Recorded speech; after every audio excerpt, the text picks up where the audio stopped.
I refused to pay for my sister's expensive wedding after our parents said they couldn't afford it, and because of that, my whole family turned against me. Later, my sister showed up at my door, which led to a confrontation. I'm a 31-year-old mobile developer who earns a lot more than anyone else in my family. My mom is a retired piano teacher, and my dad runs a visual merchandising store. My younger sister, Amy, who is 27, and I haven't spoken in 3 years. This is mainly because of her difficult and entitled attitude, which has been a problem since we were kids, but was never addressed by our parents. 4 years ago, the gap between us grew worse during a Christmas dinner I hosted at my new apartment. I wanted it to be a special occasion, but Amy criticized the size and style of my home and bragged about her wealthy boyfriend's huge estate.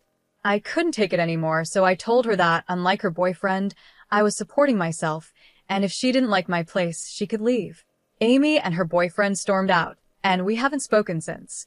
Even though our parents have tried to get us to make up, I've chosen to keep my distance from her.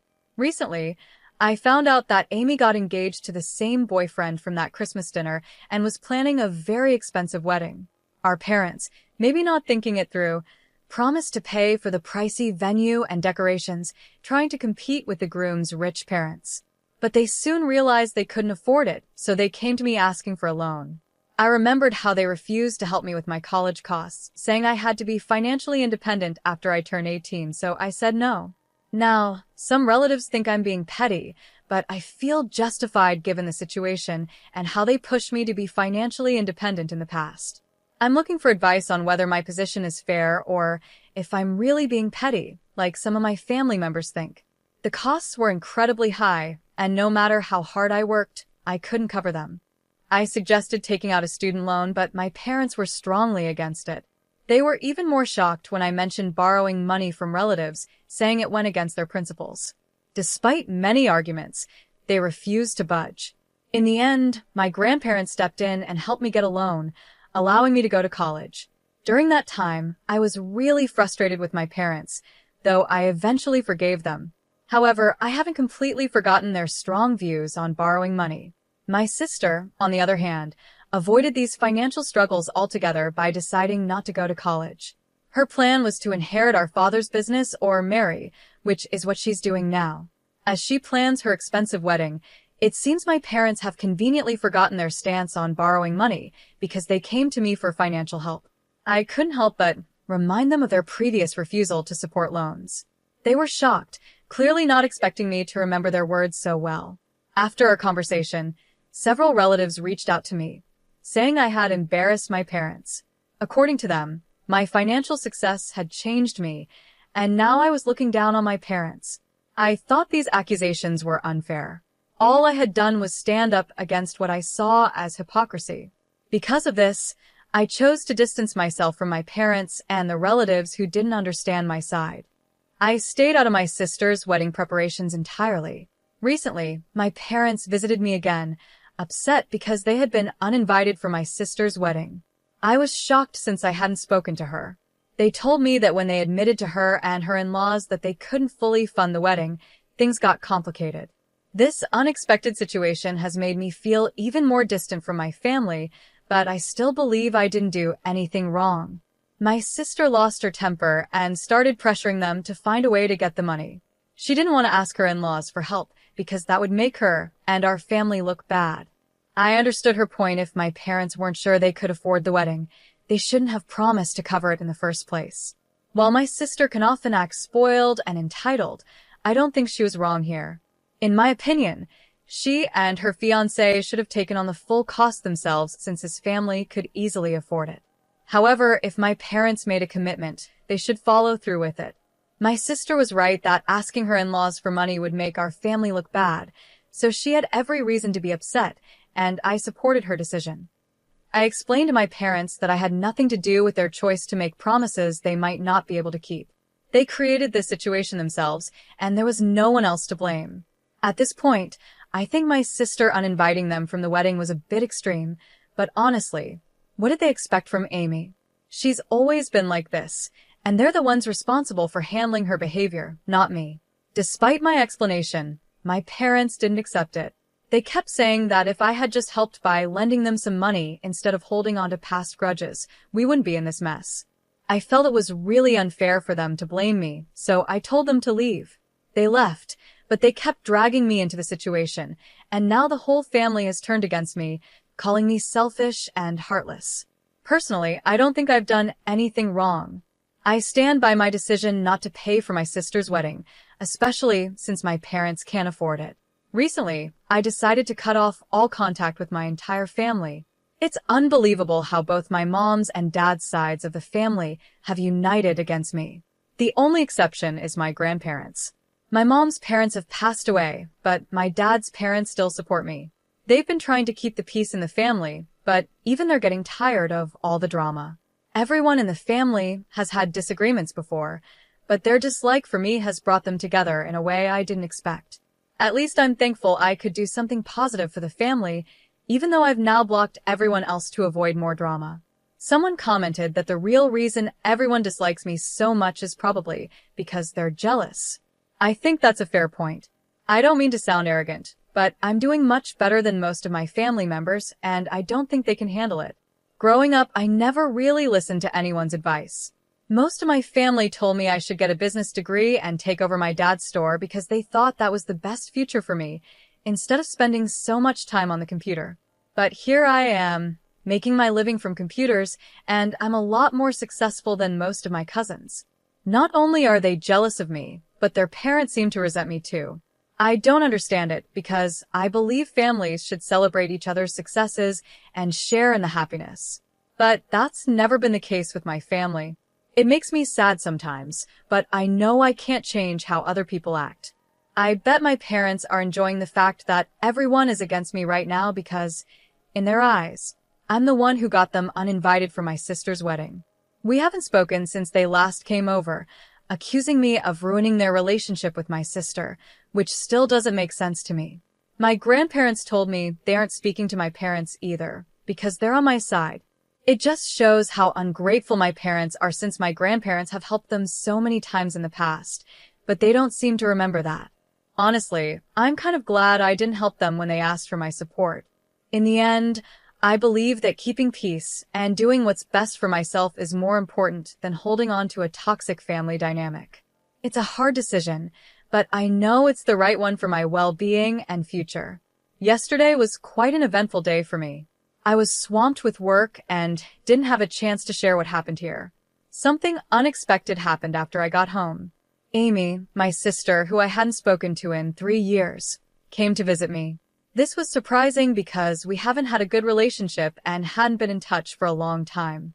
When she arrived about an hour after I got home, I was really taken aback, given everything that had happened between us. I assumed she might want to talk about her wedding plans, especially since our parents weren't invited. I thought maybe she needed financial help. But to my surprise, Amy didn't start the conversation like that. Instead, she came with an apology for her past behavior. She told me she was starting a new chapter in her life with her upcoming marriage, and before inviting anyone else, she wanted to formally invite me to her wedding. She apologized for how she had acted in the past, admitting that she had been difficult and that she regretted her behavior. Amy also mentioned that our parents never corrected her behavior when we were younger, so she grew up thinking it was okay to act that way. She was acting more mature now, realizing that in the past, she had been wrong and wanted to fix her relationships, starting with me. As I listened, I felt a mix of emotions. On one hand, I was happy that she came to apologize and take responsibility for her actions. On the other hand, I was cautious, sensing that there might be more to her visit. After finishing her heartfelt apology, I told her that I appreciated it and was glad she recognized her mistakes. But I could tell she wasn't finished yet, so I waited for what she had to say next. As expected, Amy went deeper into the situation. She mentioned that she knew our parents had been hard on me too. She had heard from other family members that they thought I was selfish and heartless for not helping with her wedding expenses. Amy tried to defend me, saying I was right to stand my ground since our parents hadn't supported me financially after I turned 17. She explained that our parents had promised to help her with the wedding, but now they were unable to pay for anything. This left Amy feeling embarrassed and in a tough financial spot. At this point, Amy made her real request. She asked if I could lend her the money for the wedding, promising to pay it back by the end of the year. She even offered to sign a contract to make the agreement official, showing how serious she was about returning the money. Her offer to put everything in writing made her request seem more genuine and trustworthy. Despite her promises, I knew I needed time to think about it. Even though she had apologized, our relationship was still rocky, and I wasn't sure if I was ready to trust her again. I hoped she would understand my hesitation, but Amy didn't take it well. She got upset, accusing me of being unreasonable and saying she wasn't asking for much. In the end, I decided not to rush into a decision. While I appreciated her apology and could see she was trying to make things right, I needed to think about our past and whether helping her financially was the best choice. Our relationship had been strained for years, and her request brought up a lot of old feelings and unresolved issues. Looking back on the day, I realized that sometimes people need to face their past actions and seek forgiveness to move forward.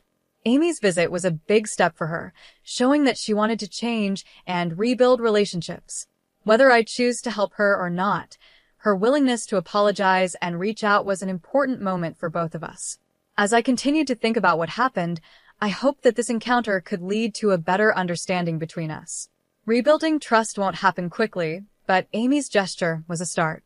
Only time will tell how our relationship changes from here, but for now, I'm thankful that she took the step to apologize and seek reconciliation. For the last 3 years, Amy and I had no relationship at all. We didn't talk, didn't see each other, and our sibling bond was completely broken. So, when she decided to visit me out of the blue, it felt both surprising and suspicious. I couldn't shake the feeling that she wasn't really there to reconnect, but had another reason maybe to ask for money. Deep down, I doubted her apology was sincere. When Amy arrived at my house, I could tell something was off. Instead of starting with an apology, she acted just like our parents, selfish and only thinking about herself. Frustrated by her behavior, I couldn't hold back any longer. I told her she was just like our parents, always looking out for herself. As expected, she got angry and started yelling at me, but I wasn't going to tolerate that kind of behavior anymore. Unlike our parents, who always expect things from us, I decided to stand my ground. I firmly told her to leave my house, making it clear that I wouldn't accept her actions. At first, Amy refused to go, insisting she wasn't finished talking. In a moment of frustration, I grabbed her arm and pushed her out of my home. She threatened to call the police, saying I had attacked her, but I didn't care. Eventually, she left. Although I was really angry for a while, looking back now, it almost seems funny, and I've moved on. A couple of weeks passed after that intense argument, and I figured that any invitation Amy might have given me was now off the table. But today, something surprising happened. I received an invitation to her wedding. This unexpected gesture left me confused and unsure about what to think. Was she serious about fixing our relationship, or was there another hidden reason? Feeling uneasy, I decided to reach out to her for some clarity.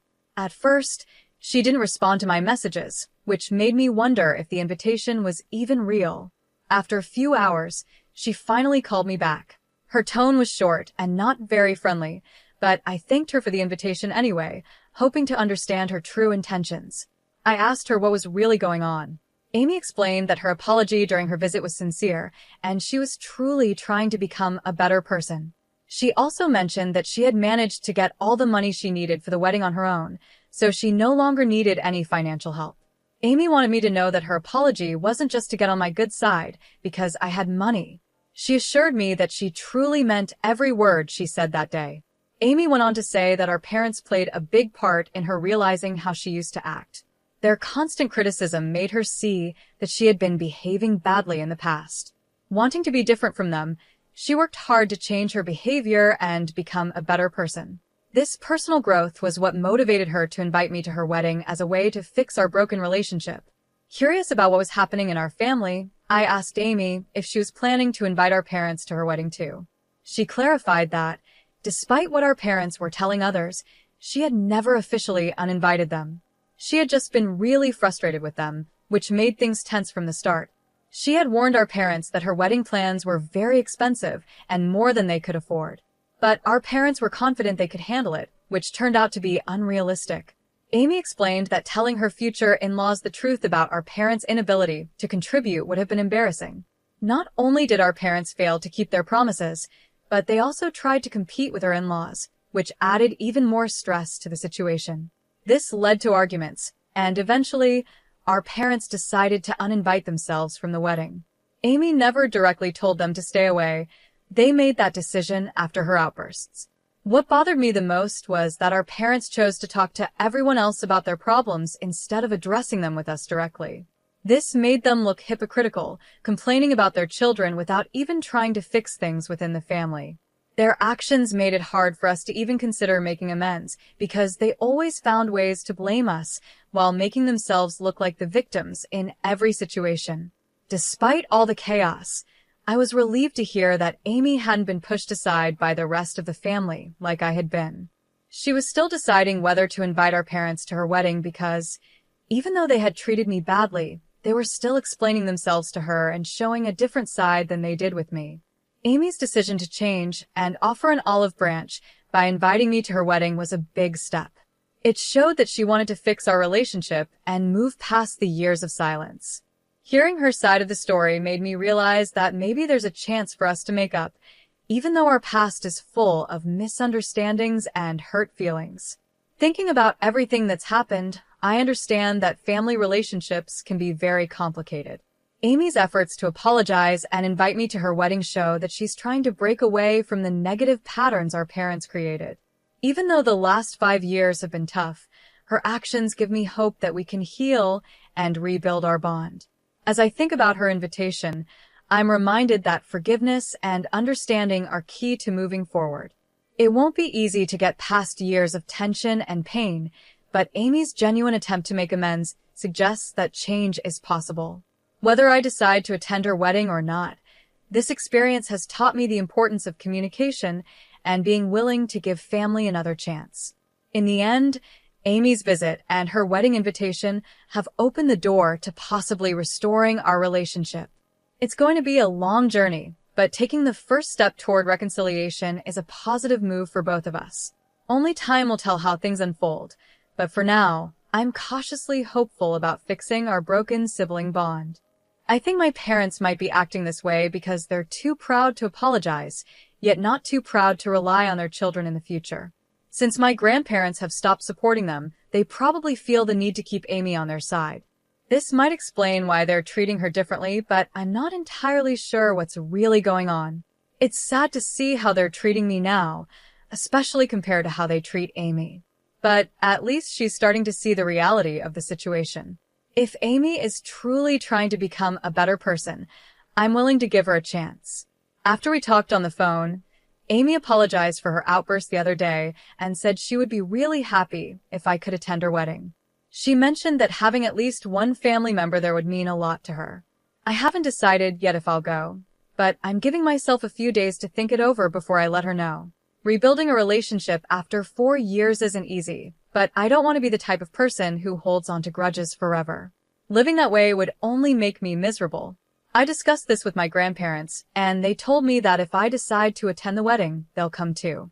At first, they weren't sure if they wanted to go, but given everything that's happened, they're reconsidering.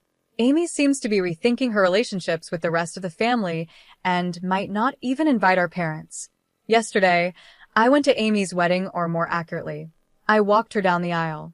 Sadly, our parents never apologized or reached out to her before the wedding, so they weren't invited. She was really upset about it in the days leading up to the ceremony. She called me and asked if I would be willing to walk her down the aisle because she needed someone for emotional support. I agreed right away. No matter what had happened between us in the past, no one deserves to be treated like that by their own parents over a small disagreement. I always knew it would be easier for our parents to cut me off emotionally, since Amy was always the favorite. But seeing them refuse to fix their relationship with the one child who mattered most to them was a new low. Part of the reason Amy acted badly in the past was because our parents never corrected her behavior. As parents, it was their job to guide her. But they chose to let her do whatever she wanted, which turned her into a spoiled brat. I'm not saying it's entirely their fault, but they could have done something to prevent it. When Amy asked me to walk her down the aisle, she seemed genuinely thankful. Even the few family members she invited chose not to come to the wedding. It seems they all wanted to side with our parents and be part of the drama. I was able to convince our grandparents to come to the wedding. Before the ceremony, Amy apologized to all of us, and her fiancé also apologized to me for how he had treated me years ago. Amy told me she had explained everything about our parents to him, and he reassured her not to worry about the costs. He would handle everything. That's how they managed. Amy almost broke down before the ceremony because our parents weren't there, but her fiancé, our grandparents, and I all encouraged her not to let them ruin her special day. I won't say that everything is perfect now, but we're going to work on rebuilding our relationship. I'm willing to believe she has changed, and when I saw her yesterday, I felt she was sincere about wanting a fresh start. Some people might not agree with my decision, but I believe I'm doing the right thing.